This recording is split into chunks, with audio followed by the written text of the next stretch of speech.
Gising na gising ang mga damdamin araw-araw at gabi-gabi.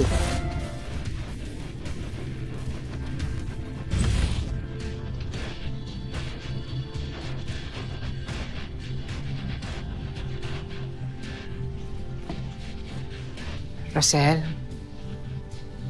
nakausap ko yung doktor mo. Hindi, anak, hindi pwede. Hindi pwede, hindi ka pwede dun sa lugar na pupuntahan ko, anak. At saka, ayan, nakahanda na yung pagkain sa lamesa. Si Ate Hana mo, babalik na yun mamaya-maya. Saan pupunta? Hindi na importante.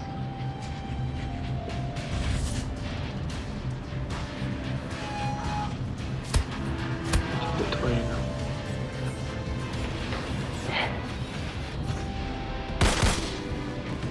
Siguro naman. Hindi mo ako magsisisi.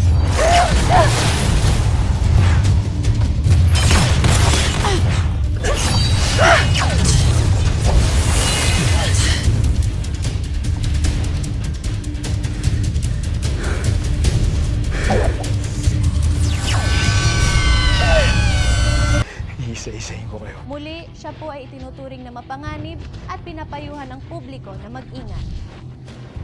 Boss, good news.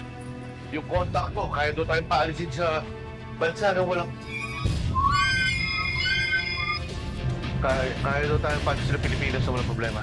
Walang patid na matuklasan sa GMA Dark of Asia. Sama-sama tayo sa bonggang laroang pick at pagsiklaban sa katahan sa It's Showtime. Query na talaga dahil puksaan na ang revelasyon sa Pastok with Boy Abunda. Buo ang top survey answers para love mo ang family feud. Benepisyo sa sabayan kung mananaig ang housemate sa PBB Celebrity Collab Edition 2.0.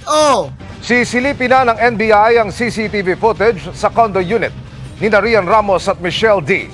Kasunod ng aligasyong pambubugbog sa driver at personal assistant ni Ramos. Ang abogado ni Ramos at D tinawag na untruthful at physically impossible ang aligasyon. Nagsalpukan ng isang motorsiklo at isang tricycle sa bahagi ng National Road sa Cauayan City, Isabela.